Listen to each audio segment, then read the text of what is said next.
행복한 안식일입니다. 하나님의 귀하신 은혜가 우리 온 성도들과 함께 하시기를 간절히 축원합니다. 오늘 특별히 5월 넷째 주 안식일인데요. 지난 5월 달은 여러분들 참 의미 있는 그러한 의미들을 많이 담고 있는 달인 것을 알 수가 있습니다. 특별히 우리 안식일 학교 시간에도 저는 사실 잘 몰랐어요. 21일이 무슨 날이라고요? 부부의 날이라고 하는 것을 오늘 처음 알았는데요. 2 플러스 1이 2 플러스 1이 아니죠. 1 플러스 1, 2가 하나가 되어서 부부의 날이라 그랬는데 사실 그거 몰라도 괜찮습니다. 우리 뉴욕 중앙교회 우리 부부들은 에브리데이 부부의 날 아닙니까? 아멘 하는 분에게 하나님의 축복이 그렇습니다. 자, 그래서 이 5월은 가정의 달이라고도 얘기를 많이 하죠. 어린이날이 있고 또 어머니날이 끼어 있고 기억해야 될 그러한 보훈의 달이라고 생각이 됩니다. 특별히 또 이 가정뿐만 아니라 또 5월 달에 의미 있는 또 날이 있지요. 5월 18일 무슨 날입니까? 광주를 떠올리는군요. 전 생각을 못했는데 근데 제가 착각이 아니면 5월 18일은 스승의 날 아닌가요? 15일인가요? 제가 미국 온 지 한 10년 넘으니까 이제 그것도 잊어버립니다. 스승의 날, 특별히 스승에 대한 여러분들 혹시 이 시간에 기억나는 선생님들 계십니까? 한 번은 유치원에서 실제적으로 있었던 일입니다. 선생님이 유치원생들에게 언어에 대한 언어 영역을 이렇게 지도하고 있었습니다. 그래서 선생님이 아이들에게 이렇게 묻습니다. 여러분, 고자로 시작되는 말이 무슨 말이 있지요? 그랬더니 어린이들이 막 아주 참 꽃 같은 손을 듭니다. 그랬더니 어떤 아이가 고양이요. 또 어떤 아이는 고무줄이요. 그런데 항상 평상시 이야기를 잘 안 하던 철수라는 아이가 있었습니다. 저 구석에 있는 철수에게 철수야, 혹시 고자로 시작되는 무슨 말이 있을까? 그랬더니 철수가 조금 머뭇머뭇대다가 좀 자신 없는 표정으로 이렇게 대답을 했어요. 고뇌요. 뭐라고? 고뇌요. 고뇌. 여러분들 고뇌가 뭐예요? 고뇌가. 그래서 이 선생님이 깜짝 놀랐어요. 아니, 유치원 아이가 고뇌라는 말을 알아? 그래가지고선 이제 수업이 끝나고선 옆반에 있는 선생님들한테 자랑을 했어요. 이 선생님들 그런 자랑하고 싶거든요. 자기 아이들이 뭘 좀 잘하면 자랑하고 싶어져요. 우리 반에 글쎄요, 철수가 고뇌라는 말을 알아요. 고뇌. 근데 마침 선생님들이 모여져 있는데 그 자리를 철수가 지나갑니다. 그래서 선생님이 부릅니다. 철수야, 일로 와봐. 철수야, 너 고뇌라는 말이 무슨 말인지 아니? 이제 고뇌의 뜻도 이 아이가 알기를 원하는 마음으로 선생님이 질문을 합니다. 그랬더니 철수가 뭐라고 그랬을까요? 선생님, 돌고래요. 바다에 사는 돌고래. 철수가 얘기한 고래는 뭐였을까요? 고래였어요. 고래를 철수는 고래라고 얘기한 겁니다. 자, 그 학생의 그 선생님입니다. 자, 여러분들 그래요. 우리가 인생을 살면서 참 선생님이 필요합니다. 우리를 바르게 인도하고 가르치는, 특별히 선생님에 대한 말을 좀 이렇게 높인 말이 스승이라는 말이죠. 스승은 뭔가 우리에게 가르침을 주고 발전시키고 올바른 삶으로 인도하는 그런 분들을 스승님이라고 얘기합니다.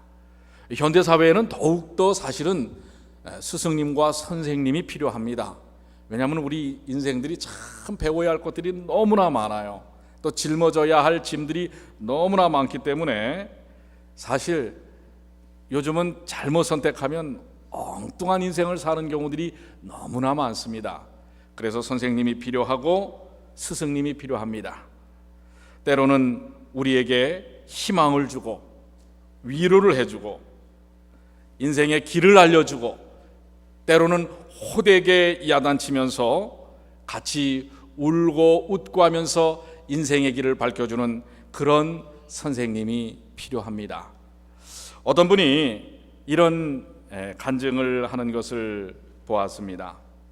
해마다 5월이 되면 가슴 뭉클한 떨림으로 5월을 맞이한다고 하는 것입니다.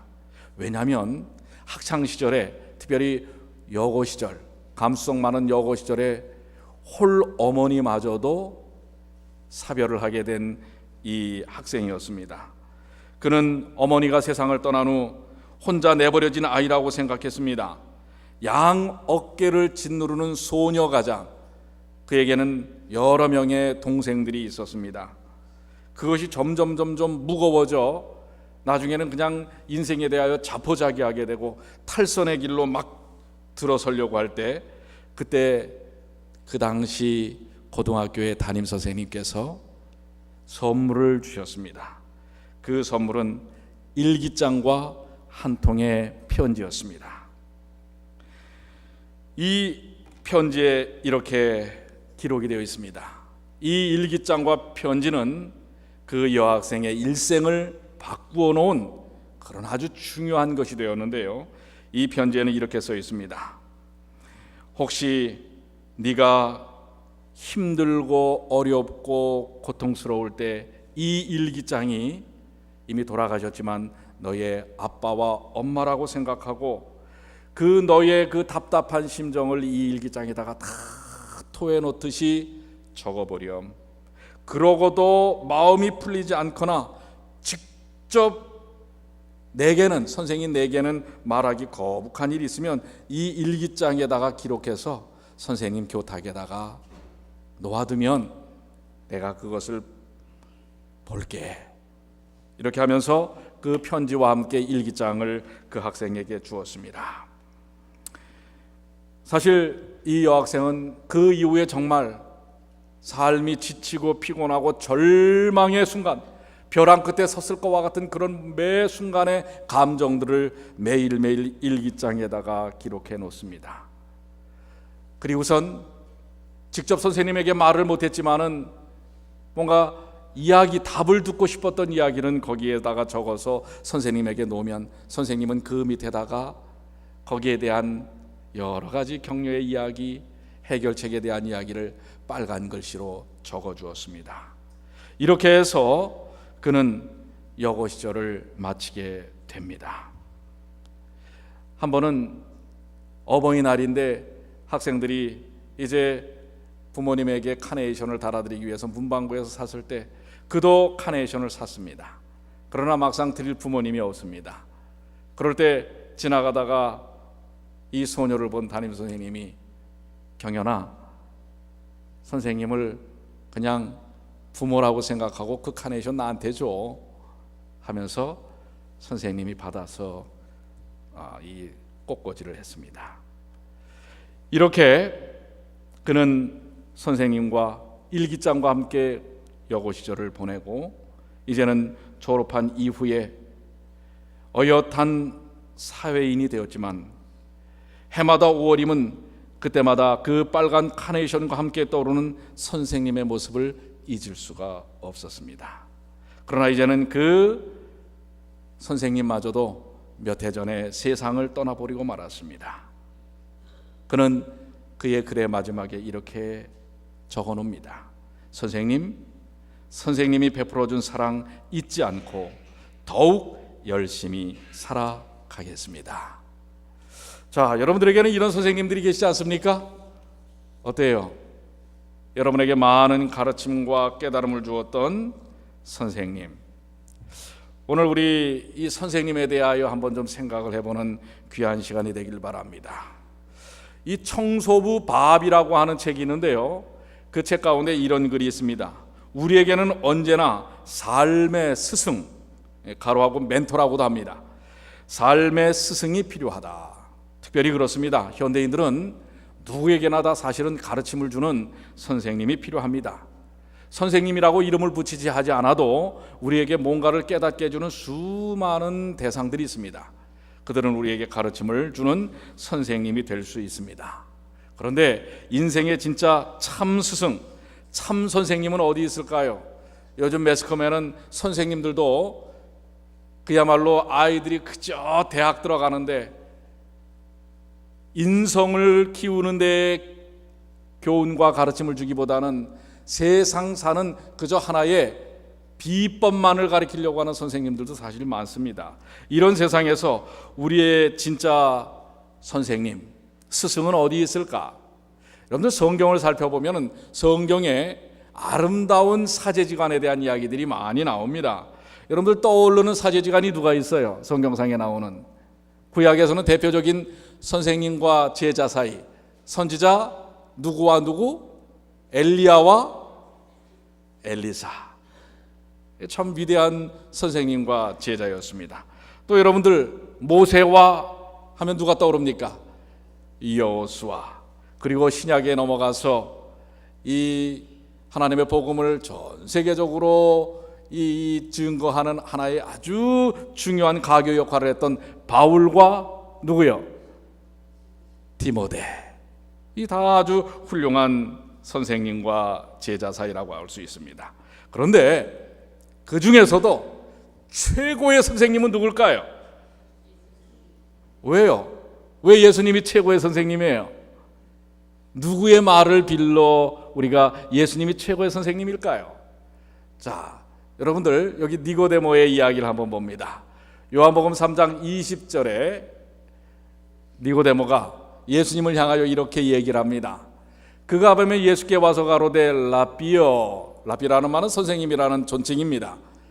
우리가 당신을 하나님께로서 오신 누구인 줄 아나이다? 선생인 줄 아나이다. 자, 선생님이긴 선생님인데 누가 보내신 선생님? 여러분들 이 선생님만큼 최고의 선생님 없지 않습니까? 누가 보내신 선생님이에요? 하나님께서 보내신 하늘의 선생님이라고 하는 것입니다. 그렇습니다. 예수님은 하늘이 보내신 선생님이십니다. 누구를 위해서? 니고데모를 위해서요?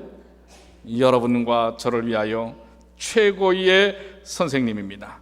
사실 예수님께서 이 땅에 오셔서 제자를 공식적으로 몇 명의 제자를 삼으십니까? 12명, 나중에 이제 13명이 되죠. 한 명이 그냥 도망가 버리니까 말입니다. 자, 그런데 예수님께서 이 제자들과 3년 반을 지내시면서 참 예수님의 모습을 보시면 선생하기 쉬울까요? 어려울까요? 어려워요? 쉬워요? 그렇게 놀라운 기적과 역사와 하늘의 기별과 복음을 들었으면서도 이 제자들이 막판까지 어떻게 하는 모습을 봐요? 싸우는 모습을 보지 않습니까? 그러면서도 그런 제자들을 어떻게 해요? 세우시는, 믿고 끝까지 책임지시는 예수님의 모습. 사실 예수님의 제자들은 다 어린 시절부터 예수님의 제자였어요. 나이가 들어서 예수님의 제자가 된 사람들이에요. 예수님의 제자가 나이 들어서 된 사람들이 대부분입니다. 그러니 이미 알 거 안다고 생각합니다. 뭐가 있어요? 자기 고집과 자기의 삶의 방식이 딱 굳어져 있는 사람들입니다. 그런 고집불통들을 데리고 3년 반 동안 선생님으로 사신다는 것 참 쉽지 않습니다. 그렇지만은 나중에 그들의 모습 어떻게 변하는지 아시지 않습니까? 그야말로 최고의 생명의 선생님인 것을 우리는 알 수가 있습니다.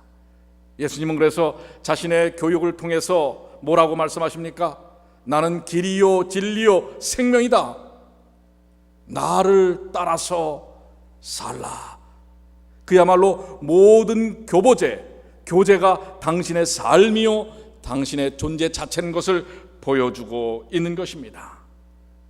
때로는 어렵고 힘든 사람들, 죽음의 아픔 가운데 있는 사람들, 좌절과 낙담 가운데 있는 사람들을 살리시고 회복시키시면서 그들과 함께 먹고 마시면서 그분의 모든 것을 다 내놓아 그들을 위하여 봉사하시는 모습을 통하여 참 선생님의 모습을 예수님은 보여주셨습니다. 그런데 예수님의 선생님으로서의 최고의 교육의 절정이 어디서 클라이막스가 나오느냐면요, 바로 여러분들 여기 성경주석 5권 1139쪽에 보면 이렇게 말씀하고 있어요.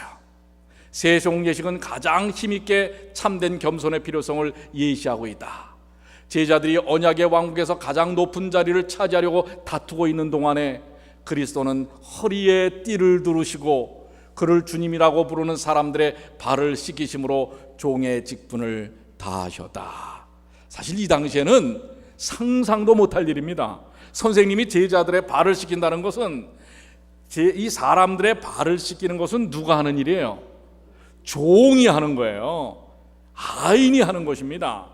그런데 이 위대하신 선생님이신 예수께서 제자들을 향하여 바로 발을 씻기는 교육의 최절정의 실천을, 실물 교훈을 보여주고 계시는 것입니다. 이것이 바로 최고의, 인류 최고의 선생님이었던 예수님의 교육 방식이었어요. 그뿐만 아니라 예수님은 이 교육의 최절정이 어디서 완성되고 마감되는가? 어디서 완성돼요?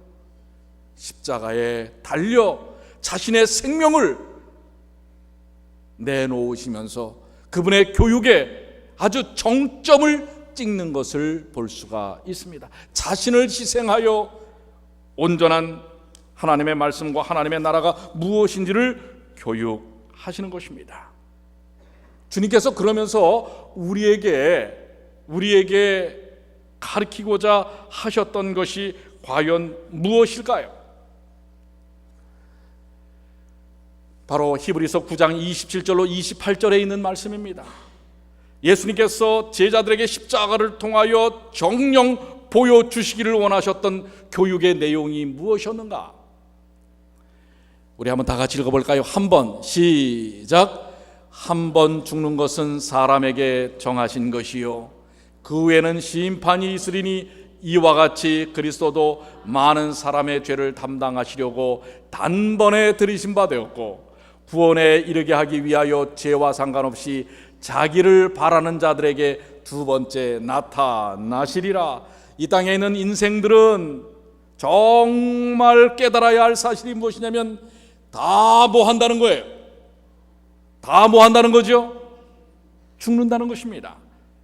여러분도 저도 한 번은 다 죽어야 할 인생이라는 사실을 이야기하고 있습니다. 그런데 죽고 난 다음엔 뭐가 우리에게 있어요? 그 후에는 심판이 있으리니, 그렇습니다. 우리의 삶에 대한 이제는 명세서를 받게 된다고 하는 것입니다.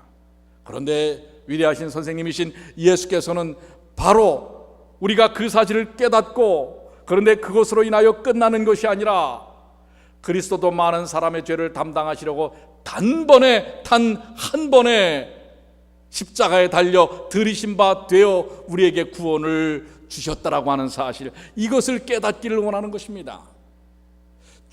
예수님의 교육의 최고의 절정은 십자가요, 그 십자가를 통해서 인생들이 깨닫기를 원하셨다는 사실을 보여주고 있는 것입니다.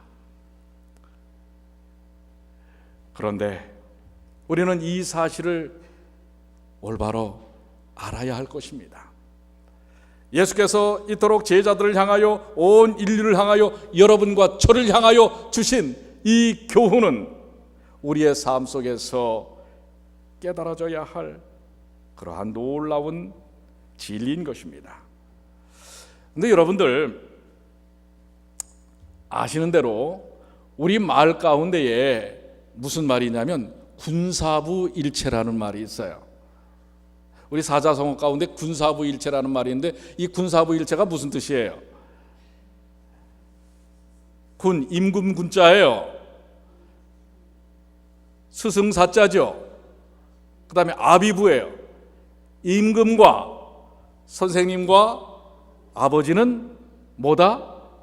하나다. 다 존중받아야 할 정말 최고의 대상들이라고 하는 사실입니다. 그런데 어떤 분은 그런 얘기를 해요. 이 군사부 중에서 그래도 가장 중심적인 역할은 누가 한다라고 그래요? 가운데 있잖아요. 선생님이 가장 중심적인 일을 한다라고 얘기를 합니다. 또 여러분들 히브리 말 가운데 아버지라는 말 속에는 교사라는 뜻이 포함되어 있다는 사실입니다. 그러니까 사실 아버지도 교사의 역할을 해야 되고 교사도 아버지와 같은 의미를 갖고 있다고 하는 것입니다. 그런데 여러분들, 아무리 세상에 최고의 선생님이 있어도 제자가 그 훌륭하신 선생님의 가르침을 받으려고 하지 않는다면 교육이 잘 이루어질까요? 안 이루어질까요? 교육이 이루어져요? 안 이루어져요? 이루어지지 않습니다. 그렇기 때문에 우리 스스로가 그것을 받아들일 자세가 되어 있지 않는다면 아무리 훌륭한 교사도 그 역할이 두드러지게 드러나지 않는다고 하는 것입니다. 사실 근데 여러분들, 우리 미국에서는 그런 일들이 별로 없지만은 한국에서는 이 선생님들이 학생들에게 어려움을 당하는 경우들도 많습니다.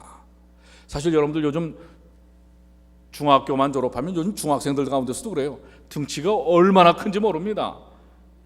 선생님들보다 훨씬 더 커요. 그렇기 때문에 만약에 아이들이 자기 이 등치와 힘을 믿고 선생님을 밀어붙인다면 선생님은 당할 수밖에 없어요.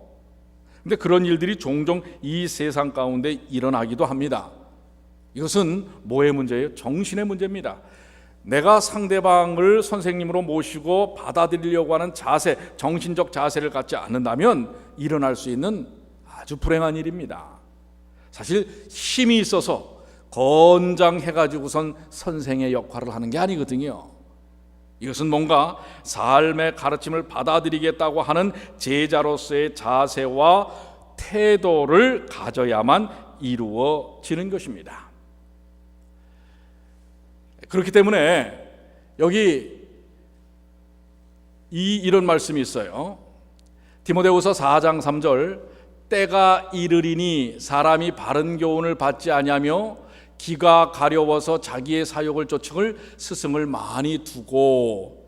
이게 무엇입니까? 요즘 선생을 자기를 정말 올바르게 가르치려고 하는 사람을 선생님으로 모시는 게 아니라 자기 뜻대로 하고 싶어서 자기를 원하는 대로 해주는 사람을 선생으로 삼으려고 한다고 하는 것입니다. 자기 사욕을 쫓을 스승을 많이 두었다. 이것은 진정한 의미에서 선생을 둔 것이 아니라 자기가 자기 인생의 선생이에요. 거기에 맞춰서 그냥 받아들이고 산다라고 하는 것입니다. 배울 자세가 올바르게 돼 있지 않은 것을 말씀하고 있는 것입니다. 그래서 성경 가운데서 뭐라고 얘기하냐면, 그렇게 되면 그런 자세로 뭔가 살려고 하는 사람들은 야고보서 3장 1절에 이렇게 말씀합니다. 내 형제들아, 너희는 선생된 우리가 더 큰 심판 받을 줄을 알고 많이 선생되지 말라. 이런 정신을 가지고서는 선생이 되는 입장에 서지 말라고 하는 것입니다. 그런데 올바른 삶을 살기 위해서는 올바른 제자로서의 삶이 필요하다고 하는 것입니다. 예수님께서 우리에게 주신 말씀이 바로 그것입니다. 지금 이 성경절이 약간 좀 엉켜져 있어요.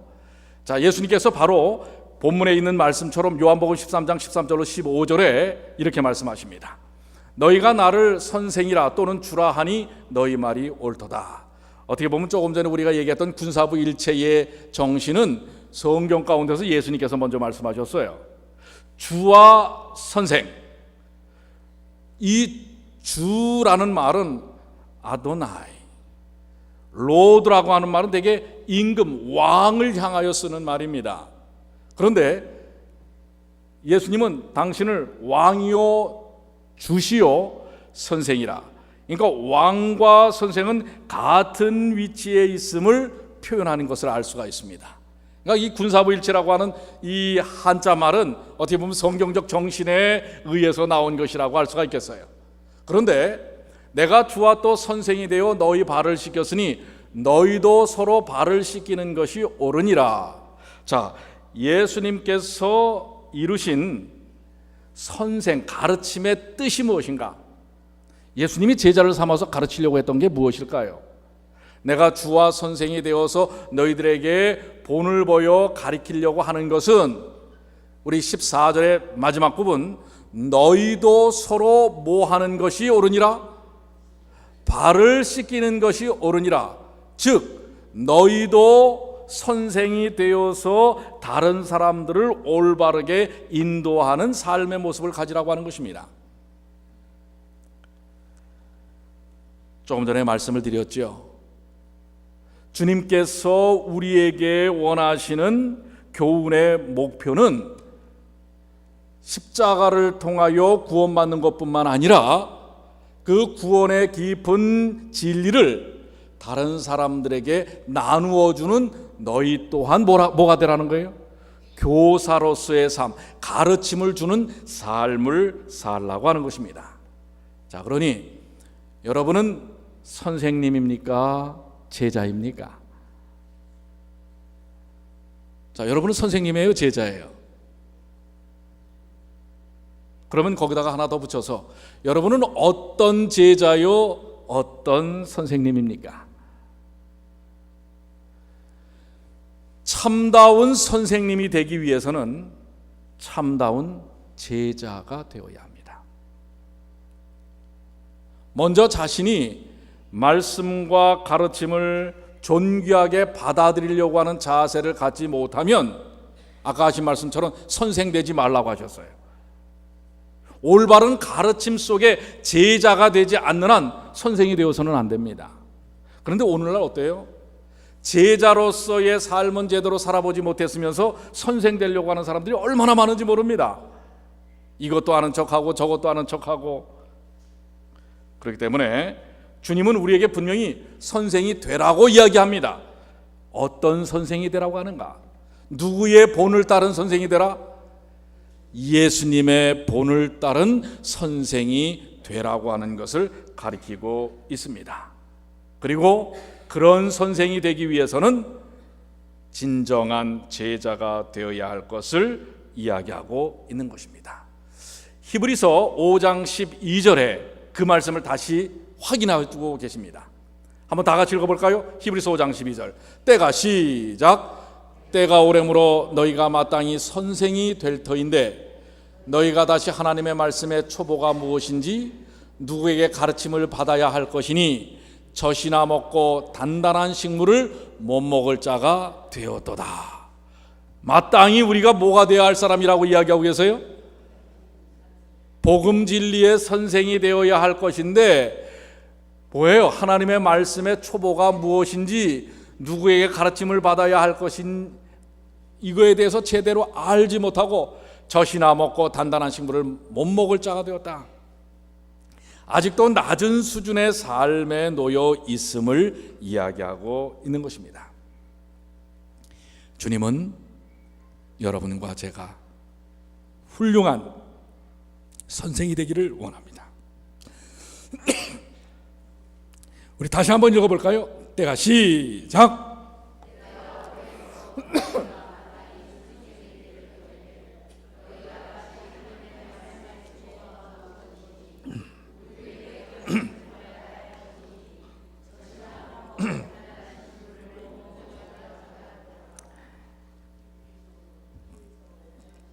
자, 우리가 주님으로 인하여 진정한 선생이 되어야 할 것입니다. 복음을 가르치는 선생이 되어야 할 것입니다. 그러기 위하여 우리는 예수님의 모본을 잘 따라야 하는데요. 어떤 선생님의 교사의 기도가 있습니다.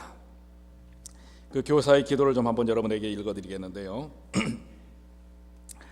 오 주님, 내가 교실에 들어갈 때 나에게 힘을 주시어 유능한 교사가 되게 하소서. 나에게 지식 이상의 지혜를 주시어 내가 준비한 지식을 아는데 그치게 하지 않게 하시고 내게서 배우는 학생들의 삶이 중요하다는 것을 깨닫게 하소서. 나에게 그들을 설득시킬 지혜를 주시어 냉담한 그들의 얼굴이 당신께 대한 관심으로 피어나게 하소서. 당신께 큰 관심이 없는 학생들 마음속에 내가 이 관심을 불러일으켜야 되겠나이다. 배반자의 쌀쌀한 얼굴도 마다하지 않으신 당신의 그 친절을 나에게도 주시어 가면 뒤에 숨어있는 고독한 영혼을 보게 하소서. 나에게 당신의 그 인내를 주시어 실패에도 낙심 말게 하소서. 이 땅 위에 오셔서 완고한 인간들 가운데서 일하다 가신 당신을 본받아야 되겠나이다. 나에게 당신의 그 겸손을 주시어 당신께서 사람들을 아버지께로 인도하신 것 같이 나도 사람들을 당신께로 인도하게 하소서. 당신께서 은총을 내려주시지 않으면 나는 아무도 당신께로 인도할 수 없사오니 결코 혼자서 하겠다는 생각을 말게 하소서. 나에게 통찰력을 주시어 나는 어른이라는 것과 이 학생들을 나만큼 자제력도 없으며 그 원하는 것도 다르다는 것을 올바로 인식하게 하소서. 학생들을 훈육하되 언제나 친절을 잃지 않게 하소서. 가르치면서도 배우게 하소서. 모든 지식을 다 갖추고 있더라도 사랑이 없으면 나에게 아무 유익이 없사오니 사랑을 꼭 실천한 것을 배워 알게 하소서. 학생들이 나에게서 당신의 모습을 발견할 수 있을 때 비로소 나는 가장 훌륭한 교사가 되는 것임을 알게 하소서. 학생들에게는 천국에 이르는 길을 제시하면서도 나 자신은 그 길에서 벗어나는 일이 없도록 도와주소서. 주여, 마지막으로 내가 받을 최대의 보상은 여기에서가 아니라 저 세상에서라는 것을 잊지 말게 하소서. 이 땅 위에서 당신을 빛낸 공로로 내가 가르친 학생들과 함께 나는 천국에서 별처럼 빛나리라는 것을 알게 하소서. 여러분, 오늘 이 교사와 같은 교사가 되고 싶지 않으십니까?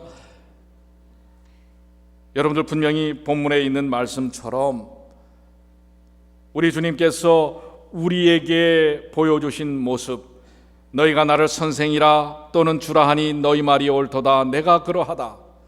내가 주와 또는 선생이 되어 너희 발을 씻겼으니 너희도 서로 발을 씻기는 것이 옳으니라. 내가 너희에게 행한 것 같이 너희도 행하게 하려 하여 본을 보였노라. 오늘 여러분들 훌륭한 선생님이 되시길 원하십니까? 이것이 주님께서 정녕 이 땅에 참 선생님이셨던 예수님께서 여러분과 저에게 원하시는 일입니다. 그렇다면 참 선생님이 되기 위해서는 참 무엇이 되라고 말씀드렸어요? 제자가 되라. 예수님의 참된 제자가 되라. 그리고 겸손하게 그분과 함께하는 제자가 될 때에 여러분은 참된 선생이 될 것입니다. 말씀을 정리하면서 고린도전서 4장 15절에 여기 선생님이 가져야 할 정말 진정한 좌우명, 선생의 마음가짐을 이야기하고 있습니다. 다 같이 한번 읽겠습니다. 그리스도 안에서 시작. 그리스도 안에서 일만 스승이 있으되 아비는 많지 아니하니 그리스도 예수 안에서 복음으로써 내가 너희를 낳았음이니라. 그리스도 안에서 복음으로써 뭐 하였다? 내가 너희를 낳았다. 누구의 고백이에요? 바울의 고백이에요.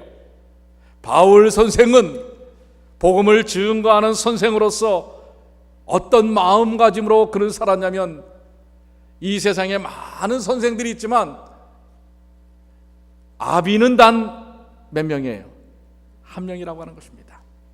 선생은 어떤 마음가짐으로 살아야 하는가? 아비처럼 살아야 한다고 하는 것입니다. 즉 복음으로 제자들을 낳아야 한다고 하는 것입니다. 오늘 여러분들 주님 안에서 제자들을 낳으시게 되길 바랍니다. 어줍지 않은 사욕의 거짓 것을 받아들여서 그것을 증거하는 자들이 아니라, 진정한 복음을 배우고 익히는 일에 게으른 자들이 아니라, 진정한 예수님의 제자가 되어서 올바로 자신을 드러내는 아비로서 아들을 낳는 것 같은 심정으로 다른 이들을 이끄는 이 땅의 선생님들이 되시길 바랍니다. 예수님의 모본을 따라, 사도 바울의 모본을 따라서요. 좋은 스승은 현재만을 학생들에게 가르치는 사람들이 아닙니다. 미래의 영원한 삶을 가르치는 사람들입니다. 오늘 그러한 선생님들로 여러분들이 서시게 되기를 바랍니다. 오늘 그것이 본문에 있는 말씀을 통하여 주님께서 우리에게 주시는 기별입니다. 너희도 서로 발을 씻기는 것이 옳으니라. 진정한 낮은 자세로서, 배움의 자세로서 다른 사람들을 낳는 심정으로, 아비의 심정으로 다가서는 그 마음이 바로 오늘 여러분과 이 세상 가운데서 우리가 서야 할 스승의 모습, 선생의 모습이라고 하는 사실을 기억하시게 되길 바랍니다. 여러분들 가시고기라고 하는 물고기를 아시죠? 가시고기의 순놈은 암놈이 알을 낳으면 그 알이 부화할 때까지 먹지도 자지도 않으면서 계속해서 지느러미를 저어서 알들에게 산소를 공급합니다. 그로 인하여 알들이 깨어나면 이제 거의 탈진한 이 가시고기 순놈 아비는 그 곧 깨어난 새끼 가시고기들에게 자신의 몸을 내어주는 것입니다. 그래서 나중에 앙상하게 아비는 뭐만 남아요? 가시만 남아요. 가시만. 그래서 가시고기인지 모르겠어요. 이것이 바로 예수님께서 우리에게 가르쳐 주신 삶의 모습입니다. 오늘 여러분들도 진정으로 선생 되기를 원하십니까? 여러분의 가족들에게, 여러분의 이웃들에게 진정으로 뭔가 가르침을 주기를 원하십니까?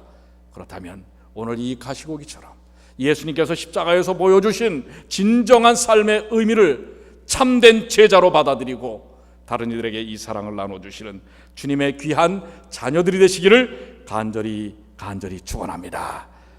여러분은 선생입니까? 제자입니까? 오늘 그 질문에 답을 말씀을 통해서 내리시게 되기를 바랍니다. 그리고 다가오는 한 주를 진정한 참 제자로, 그리고 그리스도를 닮은 참 선생으로 사시는 주님의 귀한 자녀들이 되시기를 소망합니다. 이제 우리 다 같이 일어나셔서 우리 나 주의 인도 받으니 귀한 찬양으로 말씀을 마칩니다.